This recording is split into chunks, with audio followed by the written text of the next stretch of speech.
Halo Sobat Kubisa, ketemu lagi di podcast Kubisa bersama gua Rian dengan Juan. Halo Nah, guys. hari ini kita mau ngebahas soal game nih. Kan banyak banget nih game konsol yang kita mainin semenjak kita kecil sampai sekarang ya kan. Dan pasti tentunya banyak banget penikmat game di luar sana. Nah, Juan, kalau lo sendiri Hmm. biasanya suka main konsol game apa nih?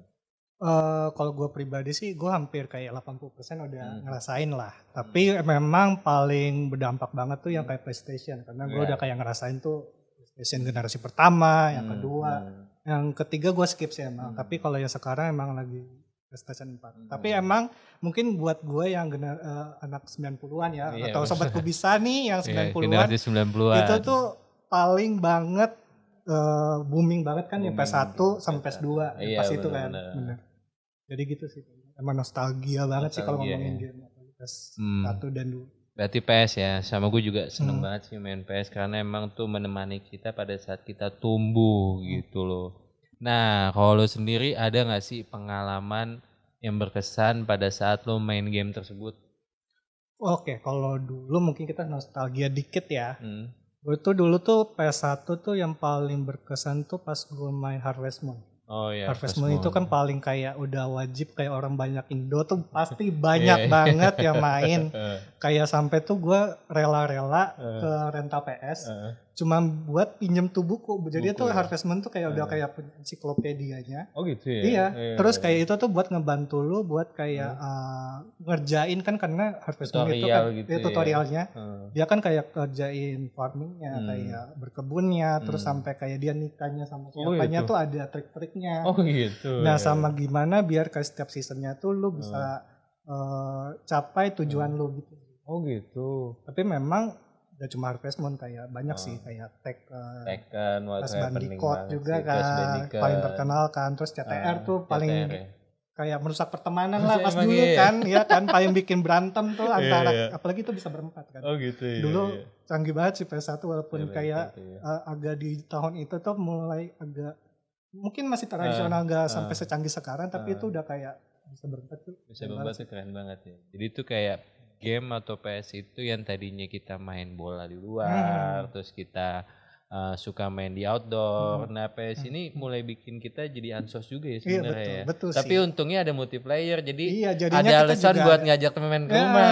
Ya jadinya kan? kan juga kayak kita jadi cuman lebih dekat sama teman-teman kita juga Iya, kan. bener-bener. Tapi emang kalau lu sendiri kayak PS1 tuh sukanya main apa? Gue suka dulu Resident Evil sih. Resident Resident Evil Evil. tuh karena gue suka game petualangan sih. Oh, Karena dia kan ada ceritanya lah dan adrenalin juga naik turun kan kalau seru main banget sih game-game itu. seru kayak Emang gitu kalau kan. Resident Evil mah dia kan kayak horor tapi kayak kita juga tertantang banget Iya. nembak-nembaknya. Begitu sih. Iya, jadi seru banget sih emang. Nah, selain itu kan di PS4 itu gamenya udah banyak banget nih. Gue juga main PS4 dan juga ada beberapa teknologi baru kayak ada VR-nya Iya gitu loh betul. Juan. Lu pakai VR gak sih kalau main PS gitu? Jujur gue emang sekarang lagi demennya pakai VR sih kalau Pakai untuk VR PS ya. ya. Karena untuk VR tuh malah ngebuat kita kayak yang kita biasanya main game nih, itu tuh cuma kayak ya menikmati lewat layar, hanya cuman kayak dengan kita lihat rebahan gitu kan, masih kondisi rumah lah atau kayak kondisi sekitar kita, tapi dengan VR tuh gilanya masa depan dan teknologi ini, itu tuh kita bisa dibawa ke dalam dunia game itu. Gila ya. Dan gue tuh paling lagi seneng tuh kalau yang VR ini tuh ada salah satu game kalau PS4 tuh kayak Concrete Genie. Itu tuh kayak dia tuh tipenya tipe-tipe game ilustrasi gitu. Nah dia tuh ngegabungin ilustrasi kita bisa nge-create dunia kita dengan ilustrasi atau skill kita di game itu. Jadi kayak kita menciptakan dunia sendiri gitu. Padahal itu game gitu. loh. Dan bahkan kayak akhirnya jadinya kita kayak bisa memacu kreativitas kita juga gitu kan. Iya sih, jadi kayak ada improvisasi gitu ya. Nah, sering berjalan waktu nih juga banyak game di luar sana kayak Mobile Legend. Lo Iya, main gak sih betul, Mobile iya. Legend? Jadi kita udah Kita pasti bisa. main lah. Iya, Itu kan pasti Indonesia kan rame banget sejuta Mobile umat Legends ya. kan sejuta umat. Jadi udah ada game di smartphone gitu loh. Jadi bukan hanya kita bisa main di rumah aja, tapi kita bisa bawa di handphone kita dan kita bisa main game di smartphone kita. Iya. Nah, biasanya selain Mobile Legend apalagi ya game-game zaman sekarang yang hits gitu yang banyak yang mainin? Untuk sekarang sih paling kalau untuk gadget atau something itu dia lebih kayak ramenya sekarang RPG. RPG ya. RPG yang open world. Contohnya mungkin kalau sekarang lebih ke Genshin Impact. Oh iya, Tower of Genshin Fantasy. Impact, Itu tuh kayak fansnya benar-benar kayak booming banget sampai kayak rame banget kalau setiap ada acara. Bahkan di mall-mall gitu kalau ada acara officialnya itu tuh pasti rame banget. Rame banget. Karena memang sebagus itu dari segi gameplay. Karena eksplorasi dunianya yang kita biasanya apa sih PS1 kan cuma hanya per ronde. Iya, benar. Atau enggak cuma kayak terbatas lah. Tapi ini tuh kita dengan di HP aja kita tuh udah bisa explore kayak sampai kita nggak kerasa nih wah udah sejam lebih kita main gitu kan. Terus sampai kita juga bisa bareng temen juga kan. Jadinya tuh kayak experience-nya tuh beda. Terus kayak kita juga bisa jadi saling ngobrol, saling berbagi juga kita main game kan. Dan bahkan kalau bisa dibilang kan kayak Mobile Legends kayak atau game-game yang lainnya smartphone kan sekarang kan udah beda banget sama dulu kan kayak kita hanya game hanya untuk dilihat orang mungkin di mata awan kayak udah game tuh cuma buat buang waktu having fun aja. Buang waktu bener tapi banget. Sekarang pemerintah kan udah jadi e-sport kan udah diakuin kita. Jadi kita udah mulai bisa produktif dari game ya. Nah gue ada cerita nih, gue inget banget zaman dulu kan gue suka main Counter Strike tuh. Oh Counter Strike. Kalau zaman dulu ya kan yang kita ke warnet terus kita bikin tim ya kan. Betul. Terus duit jajan gue habis, gue masih SMA tuh, duit jajan gue habis. Terus gue minta lagi ke nyokap gue kan. Nyokap gue ngomel-ngomel. Ngapain sih kamu main game ngabis-ngabisin duit ya kan.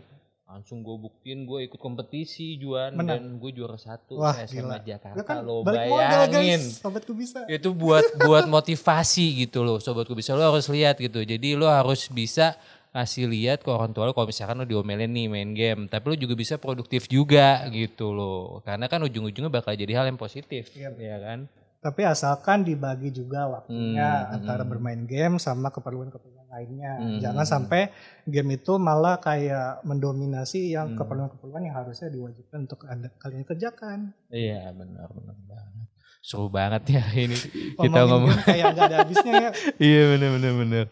Tapi lu tahu gak sih kebetulan banget di Kubisa tuh kita bisa bikin game sendiri tau Juan. Beneran. Nah di Kubisa sekarang lagi ada Game Development Accelerator Bootcamp. Kita bisa bikin game sendiri mulai dari nol tanpa harus ada dasar IT. Dan juga lo bisa ikut komunitas. Dan yang lebih hebatnya lagi, lo bakal dapet beasiswa Sobatku Bisa. Beasiswa. Beasiswa. Biasanya tuh kalau buat game aja sendiri tuh biasanya gue tahu itu agak lumayan pricey banget atau enggak harus ada banyak syaratnya. Tapi ini dengan beasiswa udah bisa buat dari nol. Iya serius. Ikutan Sobatku Bisa. Benar. Jadi Kubisa tuh canggih banget. Nah buruan deh kalian kunjungi websitenya Kubisa di www.kubisa.com. Oke? Sampai ketemu lagi di podcast berikutnya. Dadah.